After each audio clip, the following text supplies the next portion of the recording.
PCN is brought to you in part by the following underwriters.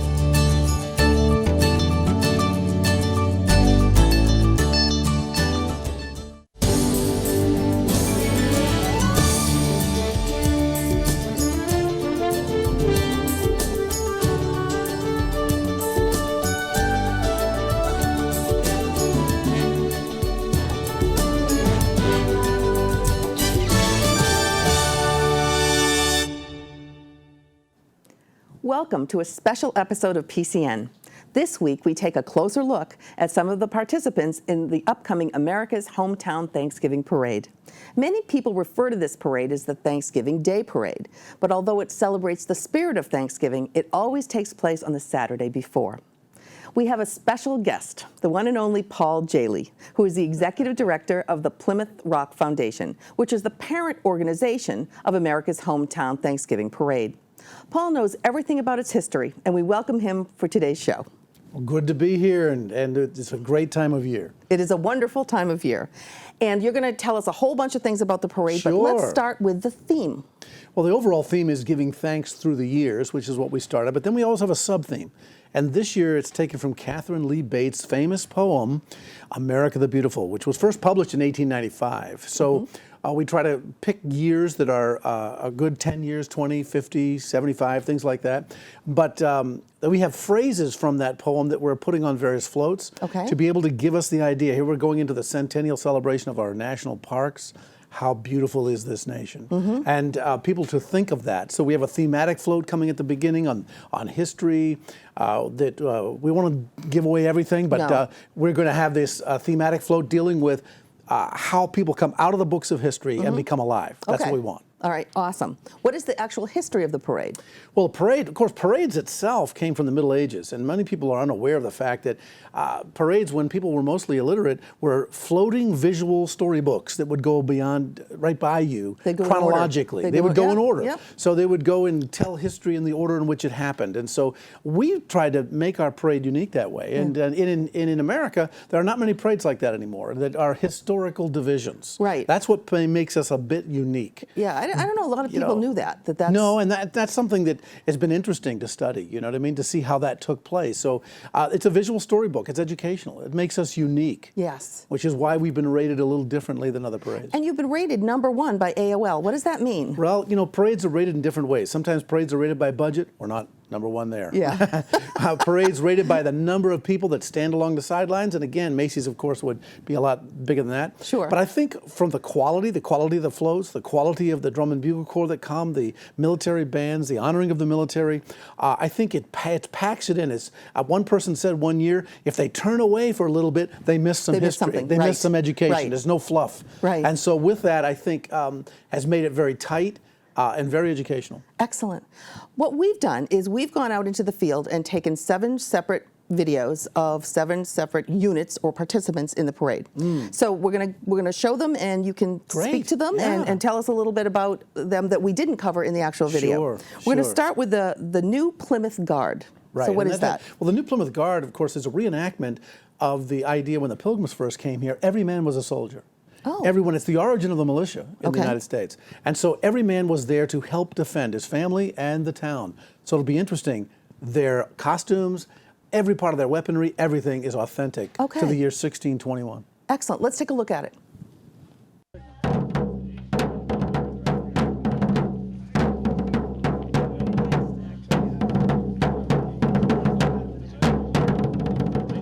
My wife and I, Gail, started the new Plymouth Guard 3.5 years ago when we realized that for all the reenactor groups that come to the Thanksgiving parade, there was none reenacting the Plymouth militia. So started the group shortly after that, and this will actually be our 4th Thanksgiving parade that we will have been in this year. We started with a core group of 10 people who we just advertised around town and put a notice in the Old Colony and found people who actually wanted to do the same thing we did, which was great. So we started the group, we met, we started putting together costumes, and in the course of just a few months, we put together and had 10 people in the Thanksgiving parade. That was 4 years ago now. We've been doing it ever since. We research our drills using a book that was published in 1608 in Holland by Jacob de Geyen. And that book was a book that almost certainly Miles Standish owned. He had fought in wars in Holland before he came with the Pilgrims to America. So we're using authentic matchlock musket and pike drills that were written in 1608 and then widely republished in England during the 1630s and 1640s.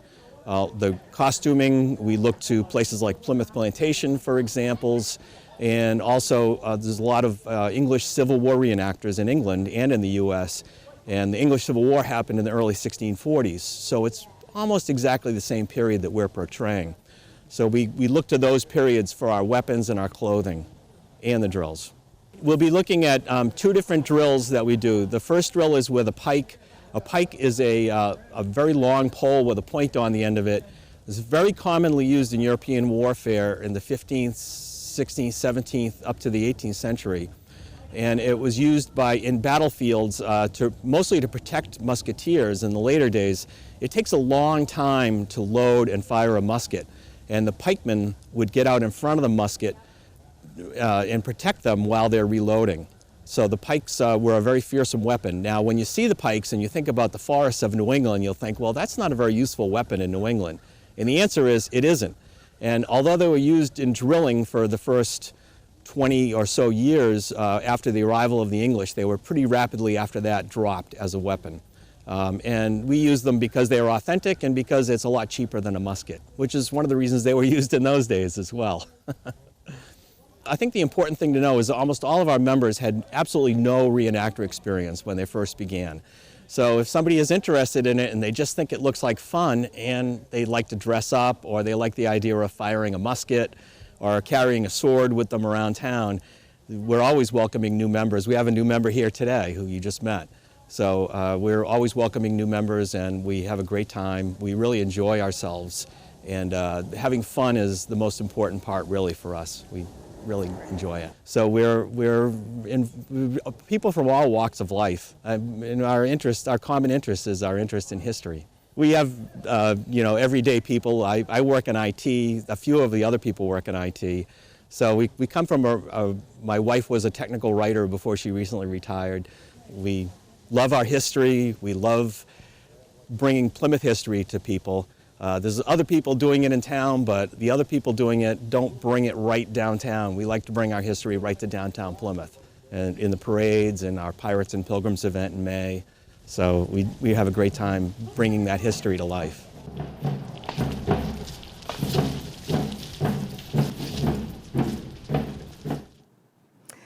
You know, that was really interesting. And as you watch the parade, very few people know any of this. Right, and of course, starting chronologically with the Pilgrims and with the fact that they all had something to defend.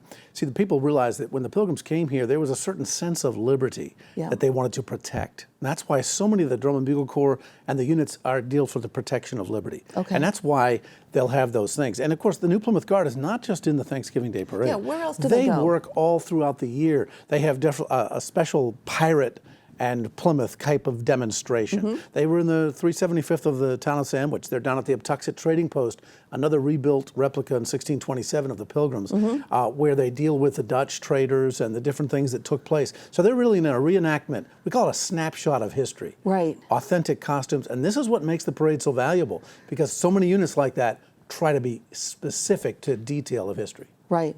That's fascinating. Okay, let's go on to the next one. The next one we have is now Plymouth High School and Plymouth North and Plymouth South are both huge high schools. Right. And they both have music programs. And they both have bands. Right. They put the bands together. Exactly.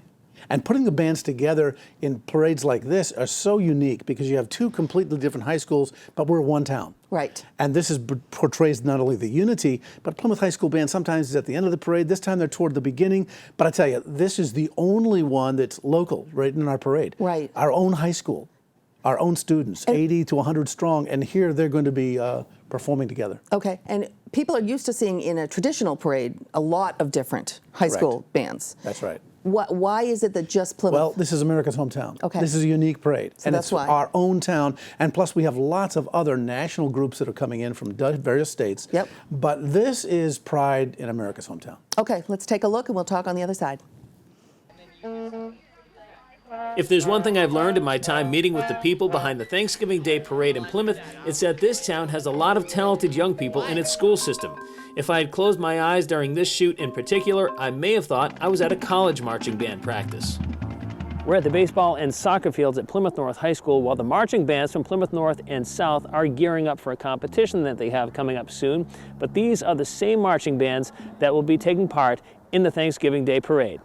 The two schools have combined resources to be one giant marching band. We spoke with Bonnie Holmes, who's taken on the role of marching band director for both schools, to give us an idea of the things the group would be working on in the weeks leading up to the parade. The kids will have the song memorized, whatever it is we're playing for the parade. We'll work on making the curves as we go around corners in the street. That's one of the things we need to work on, as well as having a balanced sound. When we're doing field show, we have a lot of students are playing marimbas and things for parade. We have to shift that to marching drums instead. As the drummers here work to line up what they're playing with the ensemble, the wind section works on their marching form, as Holmes explains. It's not just walking down the street holding your instrument. We use a roll step is the style in which we march. So the students need to learn to keep their upper body stable as they're marching, and it's very much as if their feet are a roll of tape and they're rolling out across to make a very smooth, even step. The group spends up to 3 to 4 weeks focused solely on parade, and with both schools combined, it's as if the whole town is involved in the production. It really is a connection across the town. We have students from, just different interests, different things going on, and they know each other and they're friends, and a real connection across town for these kids. Not lost in all of this is the effort put forth by the Color Guard. They work very hard. They're not our traditional music students. They're kids who have been attracted by this activity and sense of community that marching band has. When all is said and done, the parade is an awesome and truly rewarding event for these kids. This parade in Plymouth is a great event. You walk down the street and there's just crowds and crowds of people there. It really is amazing to have one of your biggest parade crowds be in your hometown. We do some parades in other towns, and nothing compares to it being on the streets that where you go out for dinner, and today you're passing a crowd that's cheering for you. At marching band practice at Plymouth North High School, I'm Brian Sullivan for PCN. Paul, every high school that has a marching band must be jealous. Absolutely, because not only do they get the chance to combine that sense of unity in America's hometown, and they're good, and they display that kind of pride, but as was simply stated, on the very streets where they grew up. And just recently, they won a major championship, the Scholastic Band Association, and they played the theme of 007 and James Bond type hits, and they are very varied enough to be able to play that. Of course, for this patriotic songs that people know in the audience, but they're very good. And as they march along, there's that sense of pride in America's hometown. That we have one of the best, and it's right here, and they get to do it in their own hometown. As was spoken, many high school bands have to travel a long distance to be in a parade. But here we have thousands and thousands of people lining the streets here in Plymouth, and they can watch their own. And that brings every grandparent and every parent in. I was just going to say, their parents, their grandparents, their aunts and uncles must be just thrilled. Absolutely. So it's great. Look for them this year. Now, there's another marching group, the Highland Light Scottish Pipe Band, which is very, very different from the high school band. So talk to me a little bit about them. They're named after the Truro Lighthouse out on the Cape Cod. Highland Light. Ask you that. So they're local in that sense, but they're portraying a history of antiquity. You see, the pipe, the drum, and the pipe, those two basic instruments goes back to antiquity. It's mentioned in the Bible in Genesis 4. It's mentioned in ancient civilizations, Egyptian, lots of civilizations. We see the carvings and whatnot of these ancient idea. Of course, eventually evolved into the bagpipe, as we see out of Scotland. So very patriotic. The cadence of the drum is the discipline, and the tune is the tune of liberty. What are you defending? And that has been throughout history. But boy, these folks are good. Now, do young people learn this in bands today. I'm not so sure how much they learn about the history, because I've given some history talks in front of them and they're like, wow, well, that's interesting to know. But I think for the people who are observing this is an historic parade. Right. We want people to ask the questions historically. Okay. We want them to learn something. Sure. So watching Highland Light Scottish Pipe Band come down the street, not only it's from Cape Cod, sure. Yeah. But this is representing a history that goes far deeper than that and far, far back. Okay, let's watch it.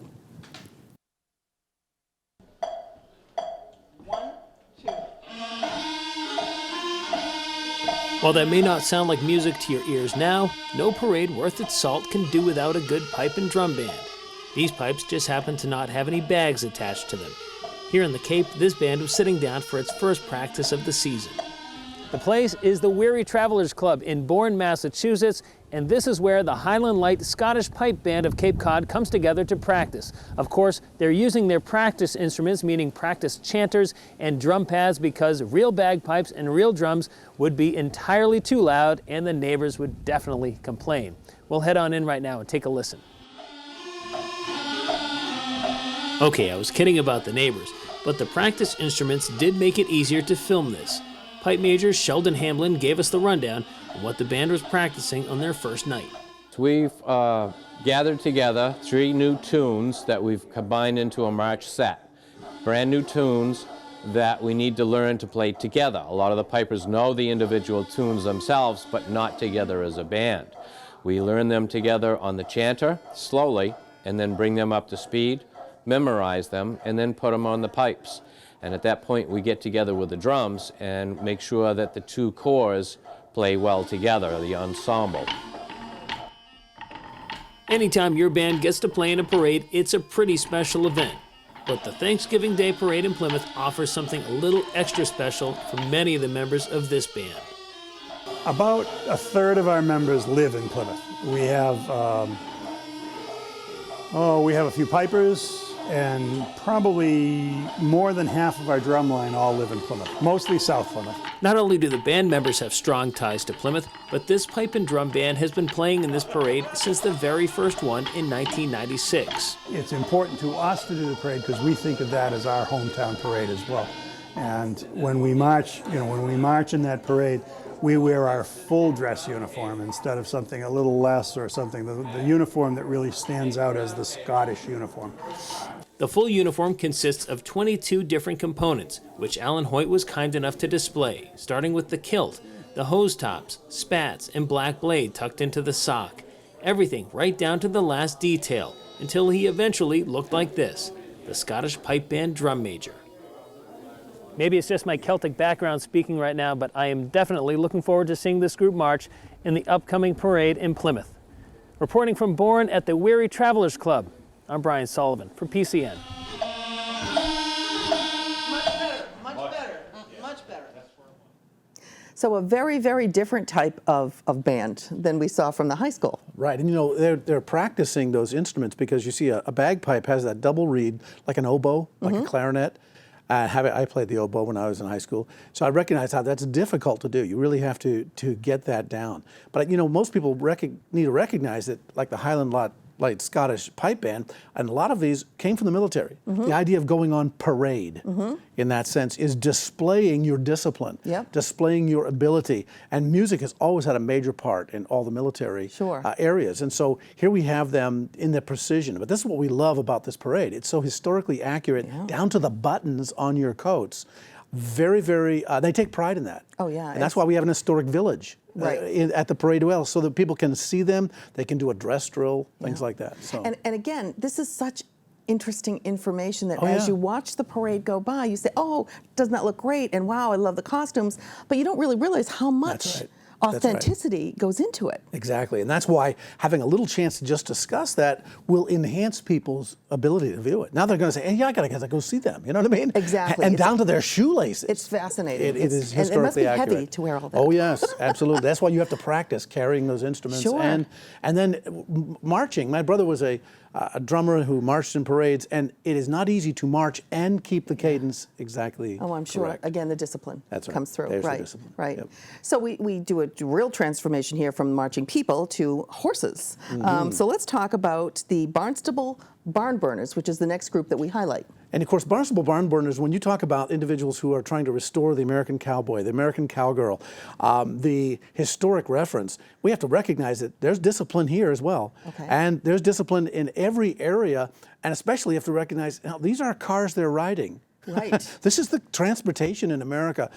The horse was such a major aspect of transportation, especially in the West, and the discipline. And I like the fact that these equestrian units that bring horses into the parade emphasize that harmony between rider and the horse. There is a relationship there that has to be very, very fine-tuned. Okay, and I think they're going to point that out in our next video.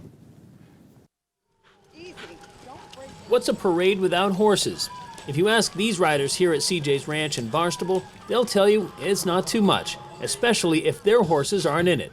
Known as the Barnburners, these ladies train year-round, doing shows and events all over. In fact, this group's been in the Thanksgiving Day Parade so many times, they all seem to lose count when I ask them. I honestly think we've probably done at least the last 8 years. 4 now, at least. It's probably 3 or 4, 5, maybe 5. Probably about 4, maybe close. I think this is my 5th. No matter how many times it's been, they'll be there this year wearing their patriotic colors. We headed to the Cape to see this drill team during one of their practice sessions. Here at CJ's Ranch in Barnstable is where the Barnburners get together to practice. Right now behind me, they are practicing their barrel racing and pole bending, otherwise known as gymkhana. But most of the horses that are here are the ones that will be partaking in the Thanksgiving Day Parade. Kathy Hill heads up this group. She tells us that they take about 3 days prepping all the materials that they need for the parade, and then they spend a few more hours preparing on the day of. We get up here, I don't know, we probably leave at 6 o'clock in the morning in order to get up there. It takes us like 2-3 hours to get our horses prepped and ready so that we have all the glitz and glitter that everybody sees along the streets. The girls have to spend extra time at this time of the year because they can't bathe their horses. So the extra time blanketing, brushing, clipping, so that we're ready to present to the public. They play loud music while they practice as a way to desensitize the horses for the potential distractions they'll encounter on the parade route. Once they're on it, they need to stay in formation. We try to go in a double line as far as that goes, 2 people in a line. That just goes ahead and it helps the people be able to see us on both sides. It also keeps the horses, you know, a little more content in the sense that they have a buddy there. So we try to do two at a time. We always send our American flag first. This drill team features a diverse group of riders ranging in age from 12 to 70 from all over Cape Cod.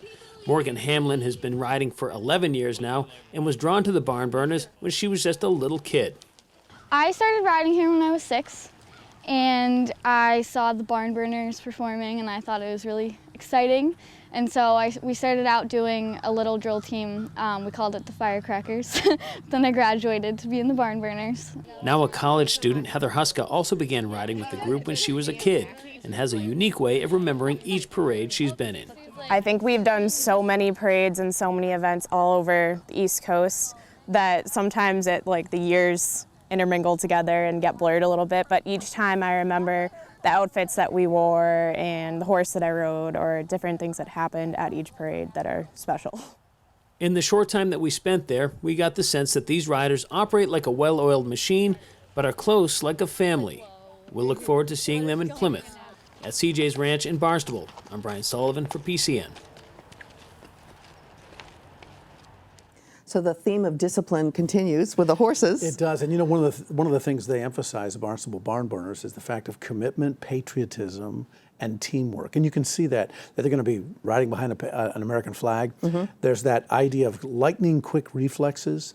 They're authentic costumes. They're not necessarily portraying a specific time period. Okay. They could be, but the idea is they're in costume. That's an aspect of discipline as well. Sure. And so that relationship between rider and horse, and that control and yet no abuse. You know, it's interesting to note that back in our colonial days in the American Revolution, you were judged by your character by how well you took care of your horse.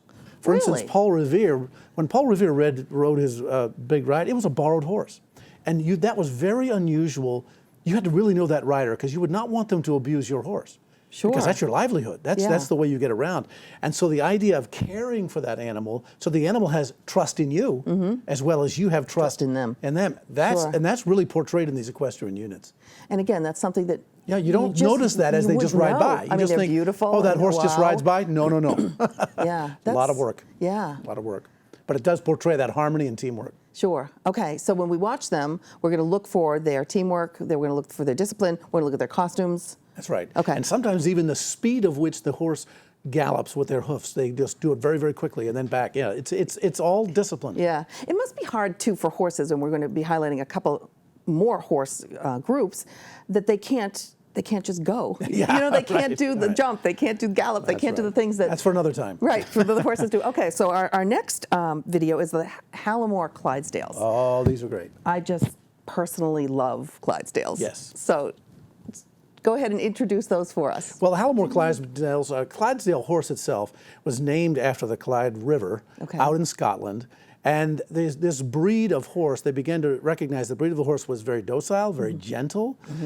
They're called gentle giants. Yes. And so they're giants. They're huge. And they're huge. And they recognized that they began to be these individuals that could haul tremendous loads and could be also tremendously helpful in a battle because they don't get spoofed like other horses. They're very calm. So they're very calm. Okay. And so, but they're massive. All right, let's take a look.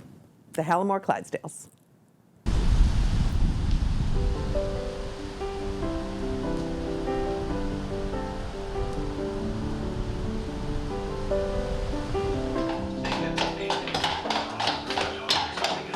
We're presently at our stable in Lakeville, Massachusetts on Route 18.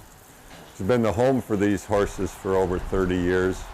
And the horses have actually been Goodwill ambassadors for the Halleh Corporation for over 40 years. The horses are a strictly advertisement value. There's no income per se from the horses. And it's actually a tremendous expense to maintain. And it's just out of the passion and commitment of the owner that these even exist in this form, because it's a big responsibility and ongoing commitment. It's 365 days a year. There's somebody here to look after the horses. We have 15 Clydesdales here on the property and take a group of 8 at a time to local events, primarily parades in southern New England, one of which, of course, is the hometown parade, a Thanksgiving theme in Plymouth, which is one of the nicer parades we go to.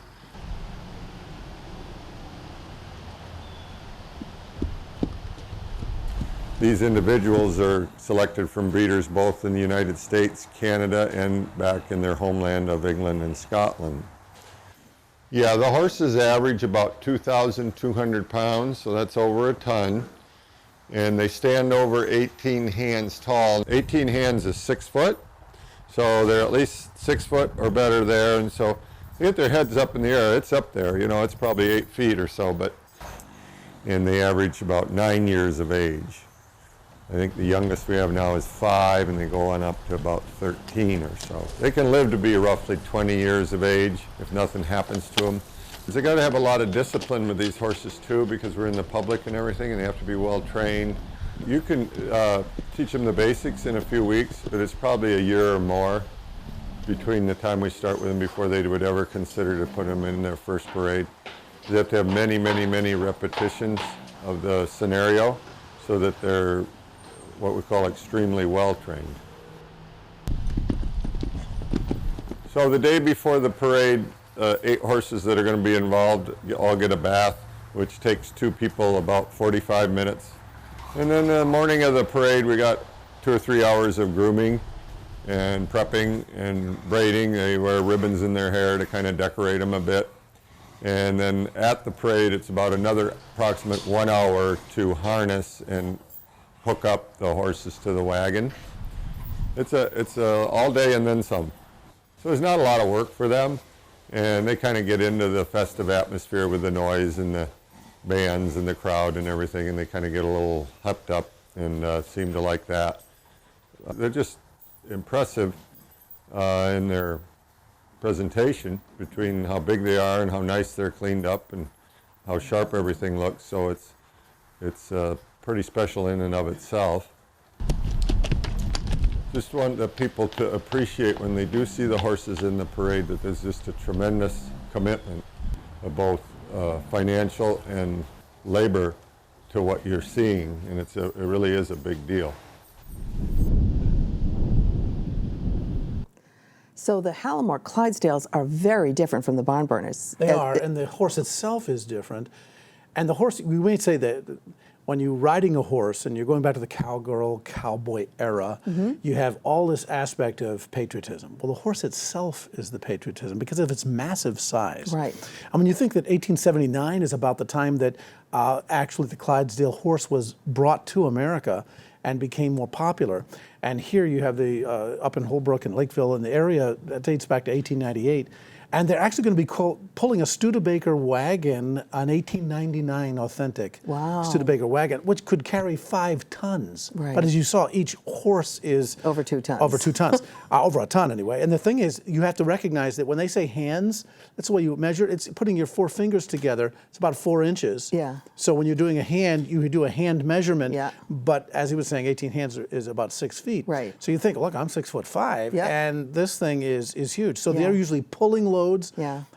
They're tremendous servants, tremendously gentle, and yet you wouldn't want to mess with one. Right, right. And so that's tremendously patriotic in and of itself. And tell me about the garb that the actual horses are dressed in as they pull whatever they pull. They would be Scottish garb. They would be up to the England and Scotland era. Yeah. And they would be dealing with that historic time period. Once again, a lot of times this was used in the military. Right. It was used to pull heavy loads of Right. ammunition and things like that, but not only. It was used to obviously take people for transportation. Yes. It's another era. That's the purpose of this parade. Give you a snapshot back to another era and preserve that for future generations. Right. And as I'm watching the parade, I will watch the horse exclusively when I'm watching the Clydesdales. Exactly. Because they're so Of course, they're going to want you to see that wagon, that restored wagon but right behind you're it. not watching the rider. That's right. The That's horse right. is Exactly. they're amazing. So they're phenomenal. Okay, now we're going to switch gears completely and go to the Pilgrim Squadron Civil Air Patrol. Now, I had no idea how involved kids are in this. Oh, yeah. In fact, it's 12 years old and up, and they all become part of these cadets right here at the Plymouth Airport. And it's part of Homeland Security. It's actually, when it was dated back into 1941, just prior to World War II, these civil air patrols came into existence. So here are young people learning the value of defending the nation. And that whole idea of defense and the civil air patrol, I think you're going to see more on this clip about this, but it's pretty phenomenal. Okay, let's take a look at the Pilgrim Squadron Civil Air Patrol. When you see the color guard march through the parade, it's easy to forget just how young these kids are. They're so poised and well organized, you may not realize that most of them aren't even old enough for their driver's permits. The Civil Air Patrol Pilgrim Composite Squadron is really an amazing group of kids. They get together here at the Plymouth Municipal Airport, and this is where they practice their color guard formations. We are part of the Civil Air Patrol, Air Force Auxiliary, and the color guard team does posting of colors at sports events, political events, anything like that. For some young people, particularly middle school and early high school students, the threat of going to boot camp is something to be afraid of. For these young cadets, it was more than just a challenge, it was a chance to serve. I had a friend who was in Civil Air Patrol, and I thought that interests me. So I went and checked it out, and I thought, this is great. They do different things like emergency services, aerospace, and cadet programs, which involves going to encampment, which is a week-long boot camp that we go to. And I thought, this is something I want to do. I liked it. I enjoyed what we did here, the camaraderie, the training I got that made me kind of excel more in the program. So I stuck with it to the point where most of the other people who were on the team kind of graduated and have taken over their positions. Before Major Robert Yeager took over, there had been a color guard here, but only on and off, and nothing permanent. So when I took over around 2001, we formed a color guard, and we've had one continuously since then. And the more experienced cadets teach the less experienced ones. And there's some continuity there. Right now we have a very good group of cadets in the color guard. And now this group gets to march with pride in the America's Hometown Parade. It means a lot to me. I get to kind of show what we've learned, what we've done, what we've trained for to a lot of people. And, a lot of kids don't get that chance at my age. A lot of people don't get that chance at all. So to me, it's very meaningful to be able to present myself in front of people like that. At Plymouth Municipal Airport, I'm Brian Sullivan, PACTV Community News.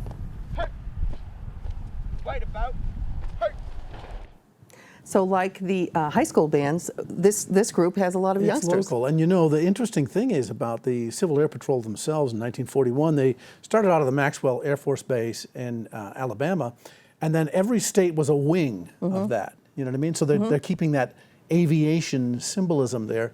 And you'd have these units in all the states that would locally protect you. And I think it's very important to recognize that our nation has a tradition and a history of local protection. Yes. So that we're not just protected from afar. Sure. But we have individuals that are willing to stand up. And think of that in the Minutemen in the American Revolution. At a minute's notice, grab your own rifle. You don't have to have somebody else's. And off you go. And off you go to defend. And this is in that tradition, they have educational programs. They deal with emergency. Yeah. They deal with the emergency idea. They have this cadet program for young people. Which is wonderful.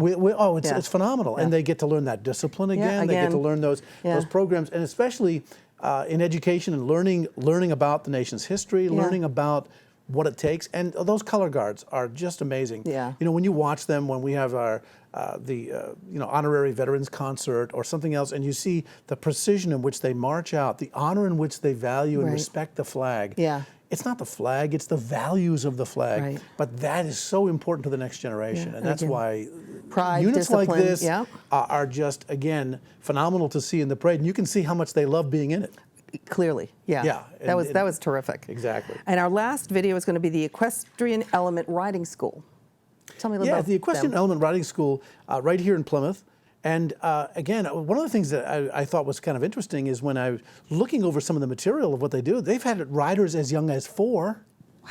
And as old as 104. Oh, wow. Now, some people think I'm old, but I'm nowhere near 104. And I've done horseback riding, and when I'd be out in Idaho or out in the West, and I'm maybe teaching some history seminar, they say, hey, you want to go horseback riding? Yeah, that's great. Yeah. But it's not as simple as you might think. It's not. Now, it's nice to have a trained horse, and you just sit there, hold the reins, and make it look good. Right. But you realize balance is involved, this precision, and to have riders at the very young and very old age working on it. Let's see. Let's take a look at the Equestrian Element Riding School.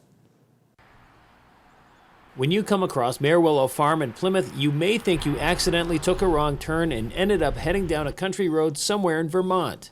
It's actually only a few miles from the center of town here, and if you're a horse rider, it looks like an oasis.